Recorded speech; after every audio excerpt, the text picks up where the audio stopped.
और देखिए, बहुत बढ़िया। और दूसरी चीज, जयकारा क्यों लगाना? जयकारा लगाने से क्या होगा?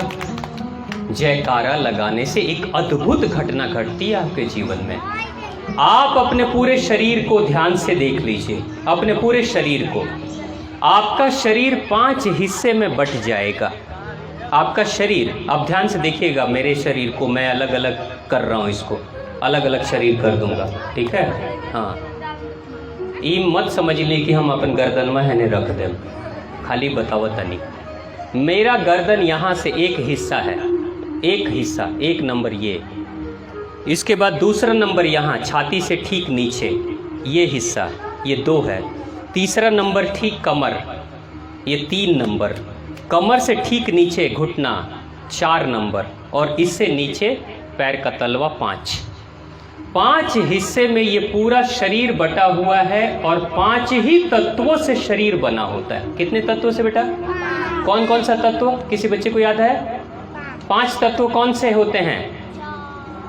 अग्नि, जल, वायु, आकाश, पृथ्वी। हाँ, अग्नि, जल, वायु, आकाश, पृथ्वी, 5 तत्वों से शरीर बना। 5 तत्व के अनुसार से 5 हिस्से में शरीर बटा। अब 5 हिस्से में शरीर बटा तो क्या होगा? सबसे नीचे, अब ध्यान से आप देख लीजिए, आप खुद अपने बीमारी के बारे में जान लेंगे कि आपके जीवन में क्या हो रहा है। अगर पैर के नीचे, घुटने के नीचे, ठेहुना के नीचे अगर रउआ कोनो तकलीफ बा, एकरा मतलब रउरा जल में जौन पानी पियतनी ओकरा में कुछ गड़बड़ी बा। नीचे घुटने के नीचे जल का हिस्सा होता है। हमारे मनोज राय जी तो एक डॉक्टर की तरह ही हैं, सब जानते हैं। फलेरिया की शिकायत, जेकर हाथ पैर बहुत मोटा हो जाला, उसको भी तो यही बोलते हैं ना, पानी जमा हो गया है। हाँ, पानी के जमा होने से धीरे धीरे शिकायत होने लगती है। लेकिन पानी जमा कहाँ होता है? वही घुटने के नीचे। तो सबसे नीचे बा पानी। देखी रहुआ जमीन पर, जिस जमीन पर रहुआ बैठल बानी, इस जमीन के नीचे पानी बानो, ऊपर तो नहीं खे, पानी नीचे बैठे नो। खुदाई कल जाई तो पानी निकल जाई, तो पानी हमेशा नीचे होला। तो पानी, घुटना के नीचे पानी है, घुटने के नीचे पानी है, और घुटने के ऊपर यहाँ से लेके कमर तक का हिस्सा ये पृथ्वी का हिस्सा है। पृथ्वी गोल है, उसी तरीके से हमारे पैर भी गोल गोल से लगते हैं, मोटे मोटे से।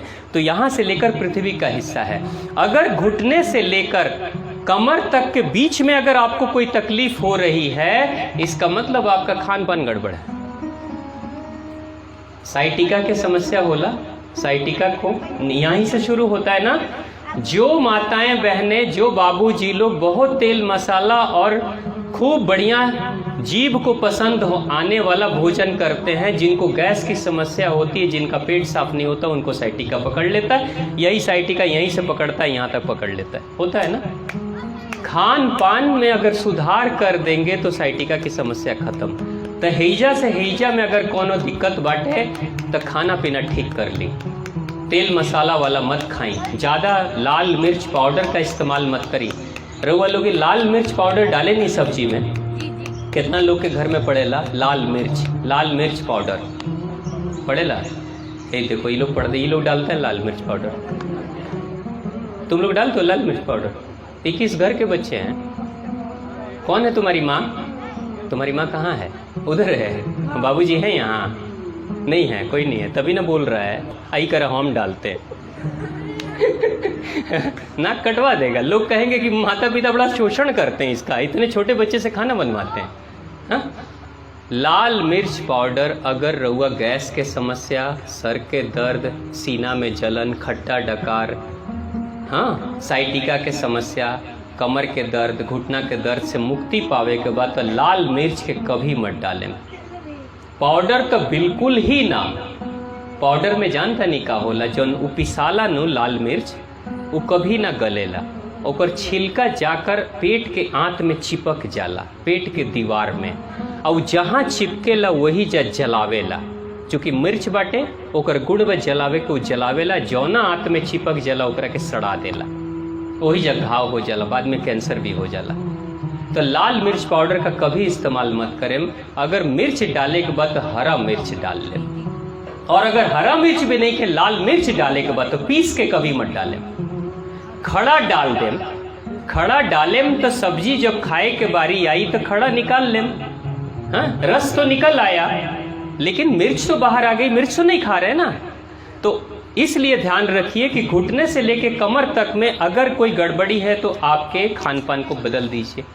अब कमर से लेकर पूरा पेट होते हुए यहाँ तक, इसको डायफ्राम बोलते हैं, है ना, यहाँ पूरे पेट का हिस्सा इतना तक में अगर कोई गड़बड़ी है तो इसका मतलब आपके शरीर में अग्नि तत्व आपकी गड़बड़ है। अंदर जो आग है पेट के अंदर, उसमें कुछ विकृति आ गई है। कई बार रउआ लोग देख ले कि हम सवेरे जब भूख लागेला तो पेट में आग लागेला बोला, गर्मी होती है ना, भूख लगती है तो पेट में गर्मी होनी शुरू हो जाती है। यही आग है यहाँ की, यही अग्नि है। अब यहाँ ऊपर, यहाँ से लेकर ही छाती का फेफड़ा जो है, यहाँ से लेकर गले तक में ये हिस्सा है वायु का, हवा का। सांस लेते हैं ना फेफड़े में, सांस के लिए वायु का हिस्सा ये है। और यहाँ से गर्दन से लेके पूरा यहाँ तक का हिस्सा किसका है? अब बचा कौन? सबसे नीचे क्या? जल। उसके बाद ऊपर क्या? पृथ्वी। उसके ऊपर क्या? अग्नि। उसके ऊपर क्या? अब बचा कौन? क्या बचा? आकाश। पांचवा तत्व है आकाश। आकाश यहां से शुरू होता है और पूरे सर में यहां तक रहता है आकाश। अब आकाश के लिए क्या खाएंगे पिएंगे? आकाश को कैसे ठीक करेंगे? मान लीजिए कि अगर फेफड़े में शिकायत है तो हम योग प्राणायाम करेंगे, सांस लेंगे छोड़ेंगे, कपालभाति अनुलोम विलोम करेंगे तो धीरे धीरे सांसों की समस्या ठीक हो जाएगी। हम फेफड़े को ठीक कर सकते हैं। अगर हमारे खान पान में गड़बड़ी है तो अच्छा खाना खाएंगे, बढ़िया एक्सरसाइज करेंगे तो गर्मी हमारी ठीक होगी। उसके बाद से धीरे धीरे पेट का हिस्सा ठीक हो जाएगा। जैसे जिन लोगों को चीनी की बीमारी होती है उनका पैंक्रियाज खराब होता है, यहीं पे पैंक्रियाज होता है, यही पैंक्रियाज होता है। पैंक्रियाज में गड़बड़ी अगर हो जाएगी तो चीनी की बीमारी शुरू हो जाएगी, तो वो भी यहाँ का हिस्सा है।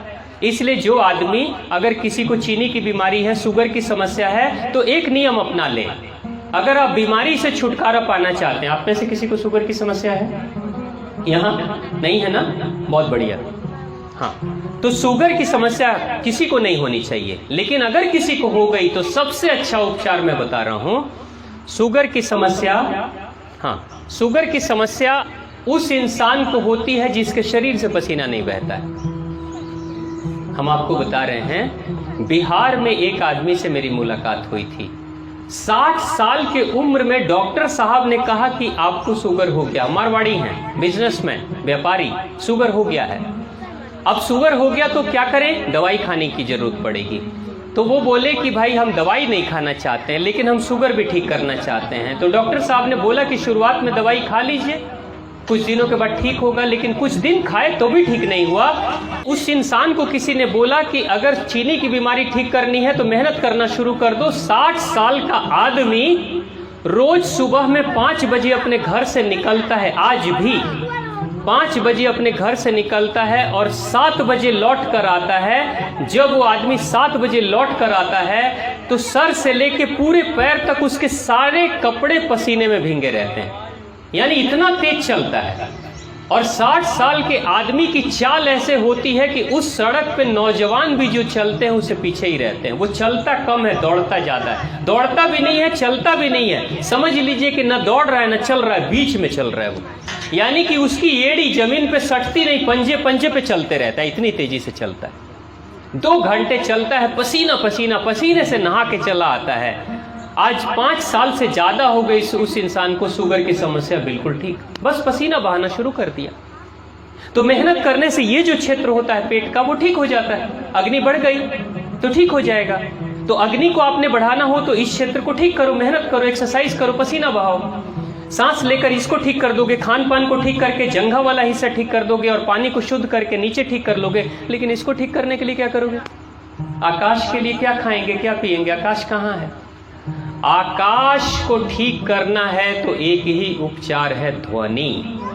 आकाश से ध्वनि प्रकट होती है, ध्वनि, उच्चारण, आवाज। इसलिए हमारे सनातन परंपरा में हमारे हिंदू धर्म में हमारे ऋषि मुनि साधु संत सन्यासी जो भी होते हैं, पूजा पाठ उपासना के समय वो जरूर किसी न किसी मंत्र जाप की बात कहते हैं। क्या करते हैं? मंत्र जाप। अब मंत्र जाप जब इंसान कोई करता है, जैसे राम राम राम राम का जाप कर रहा है, माता रानी का जाप कर रहा है, ओम का जाप कोई कर रहा है, गायत्री मंत्र का कोई जाप कर रहा है, हनुमान चालीसा कोई पढ़ रहा है, ये जितने भी पूजा पाठ में बार बार किसी चीज को दोहराई जाती है, तो जरा सोचिए कि राम राम को रटने से क्या होगा। राम राम को रटने से कुछ हो न हो, लेकिन हमारा जो आकाश तत्व है वो बलशाली हो जाता है। इसलिए सारे मंत्र जितने भी होते हैं वो सब के सब उच्चारण के माध्यम से बोले जाते हैं। इसलिए आप मुंह में ही बोलते हो। अब राम नाम का जाप आप फेफड़े से तो नहीं कर सकते ना, पेट से तो नहीं कर सकते, पैरों से तो नहीं कर सकते ना, यहीं से तो करोगे। इसलिए कहा जाता है कि सोच समझ के बोलना चाहिए। कब भगवान आपके इस ब्रह्मांड के, आपका ये जो मस्तक है ना, इस मस्तक की आवाज से ये ध्वनि कब निकलेगी और कब उस ब्रह्मांड में आकाश तत्व में ये ध्वनि मिल जाएगी, आपको पता भी नहीं चलेगा। इसलिए कई बार इस बात को कहा जाता है कि गलती से भी किसी के लिए अपनी जुबान से कोई गंदी बात मत निकालना, क्योंकि 24 घंटे में कभी एक बार आपकी आवाज को आकाश में भेज दिया जाता है, और कब वो आपकी आवाज आकाश में चली जाती है, कब भगवान सुन लेते हैं, कुछ पता नहीं। क्या पता मुंह से कोई बात निकली और भगवान सुन लिया और कह दिया तथास्तु, अब जाओ यही होगा, और होता है। कुछ दिन पहले की बात मैं आपके क्षेत्र की बात बता रहा हूं। एक पति पत्नी की लड़ाई हुई आपस में, पति पत्नी की आपस में लड़ाई हुई, और लड़ाई होने के बाद से पति को कहीं जाना था, तो पति निकलकर अपने घर से जब जा रहा था, वो भी नाराज होकर डांट वोट के जा रहा था, पत्नी भी बहुत नाराज थी, दुखी थी। जा रहा था पति, तो पीछे से पत्नी बोल रही है कि कहीं जाके एक्सीडेंटे कहीं नहीं कर लेता, नहीं यहाँ के मर जाती कहीं तो ठीक हो जाए, ऐसे करके वो बोल दी पत्नी।